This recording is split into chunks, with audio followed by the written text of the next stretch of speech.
Mlipa kodi anapaswa afahamu haki zake. Maana hakuna haki bila wajibu. Kwa hiyo anapaswa afahamu haki zake. Na pia TRA kama TRA tuna haki pia ya kutunza siri za mteja.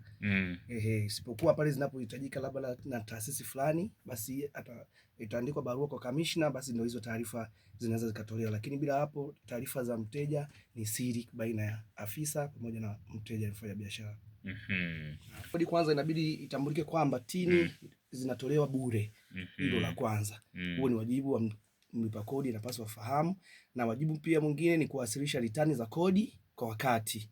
Maana tunaambiwa kila kitu kinaenda kulingana na muda ambao umepangwa kisheria. Kwa hiyo ana haki ya kuwasilisha hizo ritani kwa wakati, kuhakikisha usahihi wa taarifa katika ritani zake, na pia mteja ana wajibu wa kupinga kodi ambayo atakuwa amekadiriwa na afisa. Zipo utaratibu na zipo kisheria kabisa. Anaweza akaomba kupinga hiyo kodi, basi akapewa kodi ambayo anastahili kulingana na mwenendo wa biashara yake. Mtangazaji, wajibu wa kulipa kodi unaendana na makadirio. Taratibu ambao tumeweka kodi ya mapato, huwa mfanyabiashara akishakadiriwa, basi tunampa nafasi ya kulipa mara 4 kwa mwaka, kila baada ya miezi mitatu.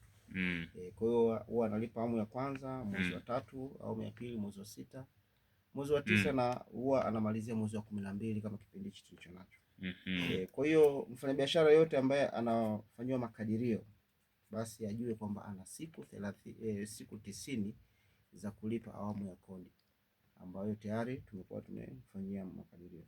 Sawa, nakuja pia wamekuja hapa kwa ajili ya kuweza kusikiliza pia kwako, kuna maoni, kuna ushauri, kuna chochote kile, wako tayari kuweza. Hizo kodi kama ikiwemo kodi ya zuio ambayo ni PAYE, ambayo PAYE nadhani kwa sheria sasa hivi ni mtu mmoja ambaye anapata kipato ambao kwenye mshahara ambao ukizidi 270 basi inabidi afaili return ya PAYE. Na kingine ni kodi ya SDL, Skills Development Levy. Hii kodi ni kwa taasisi ama mtu binafsi ambaye ana wafanyakazi zaidi ya 10. Kwa hiyo kodi inabidi afaili hizo return, na hii kodi wakati wake wa kulipa ni kabla au mnamo tarehe 7 ya mwezi unaofuata.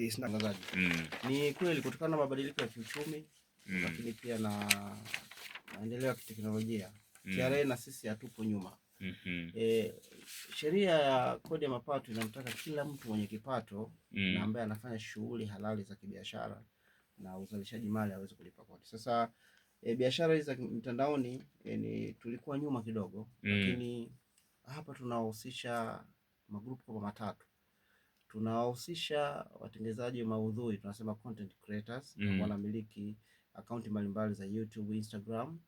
Lakini tunawahusisha watu ambao wanafanya biashara kwa kukutana online na kuweza kulipa malipo yao online. Unakuta mtu ana page yake, hana duka, lakini anafanya utangazaji wa bidhaa husika kwenye mtandao.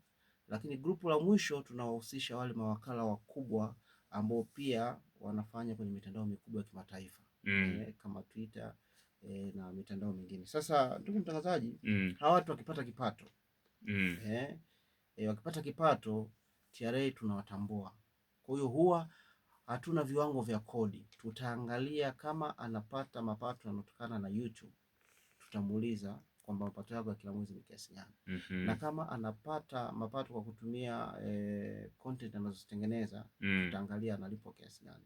Lakini pia kama anapata mapato kutokana na biashara ambayo anaifanya, hususani ndugu mtangazaji, kuna vitu unasikia vinaitwa Airbnb, hizi apartment. Unakuta mtu anaweka tu picha na matangazo yake, lakini kiuhalisia uwezo ukamkuta. Ile ni online business. Kwa hiyo tunawasajili, ndio huduma ya kwanza tutawapa, lakini bado tutawapa nafasi ya wao kutueleza mapato wanayopata, na tutaangalia inatafsiriwa kwenye kodi. Kwa hiyo niseme hizi biashara za mtandao watu wawe huru kujisajili, kwa sababu sisi TRA pia tunaziwezesha. Tukizipa tini pia tunaweza kuzipa kitu kinaitwa tax clearance. Kwa maana mtu anakuwa na ile hati ya ubora wa kulipa kodi na anaweza kuiombea mikopo, lakini pia akaombea leseni za biashara akawa rasmi hata kwa taasisi nyingine. Wajibu kama alivyosema ndugu yangu Hashim, wajibu wa mfanyabiashara ni kujisajili, na sheria inataka angalau ukiwa umeanzisha biashara ndani ya siku 15 kwa maana wiki 2, wewe umefika ofisi ya TRA. Sio mpaka watu wa TRA tuje. Kwa hiyo faida ambayo inapatikana ni kutambulika kwa mfanyabiashara na shughuli yake kuwa halali. Utambuzi ni kitu muhimu sana ndugu mtangazaji. Na mtu ambaye anafanya biashara hana tini au namba ya utambulisho mlipa kodi, yule bwana anakuwa anakosa kufanya biashara kwa uhuru. Na sisi tunataka mtu afanye biashara kwa uhuru. Kwa faida ninayoiona kubwa, akishakuwa na utambuzi wa TRA, manake yeye pia anaweza kufika kwenye taasisi nyingine za kifedha kama nilivyosema awali, akawezeshwa mikopo, akafika kwenye halmashauri. Kwa mfano hapa Singida mkoa wetu halmashauri na manispaa, anaweza akafika kwa wakurugenzi watendaji wakapata leseni za biashara.